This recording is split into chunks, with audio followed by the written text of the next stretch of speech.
Hunting. Love it or hate it? That's our topic today, and it's certainly one that divides opinions. 100 years ago, President Teddy Roosevelt was a passionate hunter. On one trip with his son, newspapers reported that he had shot over 500 animals, including 20 rhinos, and had brought many of them back as trophies. Roosevelt was widely admired for his hunting skills, but times have changed.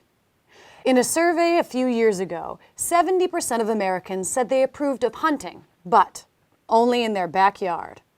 An even larger number, almost 80%, said they did not approve of big game hunting, rhinos, lions, and so on, or of allowing the hunters to bring their trophies back to the U.S. In the studio with me, I have Finn Lopetegui, who works for Game Trail Safaris and is a big game hunter himself. Finn, thanks for coming. I'd like to start with a question that one of our viewers, Dorothy from Santa Barbara, sent in. She's asked how you justified killing endangered species for fun. We need to remember the close connection between hunting and conservation. Big game hunting takes place in game reserves, and these reserves play a massive role in protecting wildlife, especially endangered species. Hunters pay big money. The cost of a typical hunting safari is usually over $100,000, and this money goes back to the national governments and parks. Without it, the parks would close down. So you're saying that the best way to protect these animals is by killing them? Well, you may not like it, but without this money, the parks and the breeding programs would come to an end, and even more animals would be killed by poachers.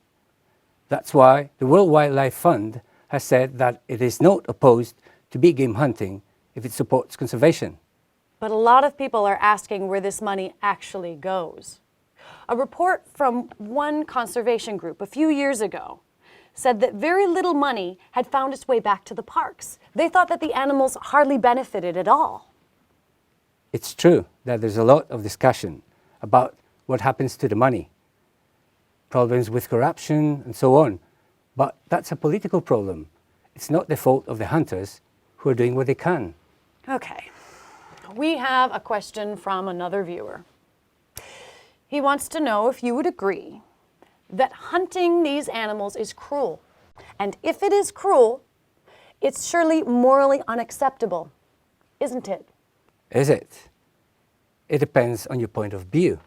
I mean, is it really more cruel than letting the animals be killed by poachers? Remember that poachers are a much more serious threat to wildlife. And what about breeding and killing animals for food?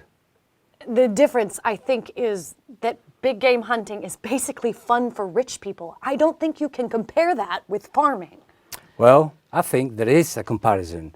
The bodies of the animals that have been hunted are usually given back to the local people for food. I think they might prefer the money. The permit for killing a buffalo costs what? $15,000? If you divide that between the people of a local village, they could feed themselves for a long time. Have you ever asked them what they would prefer? It's not that simple though, is it? You have to remember that...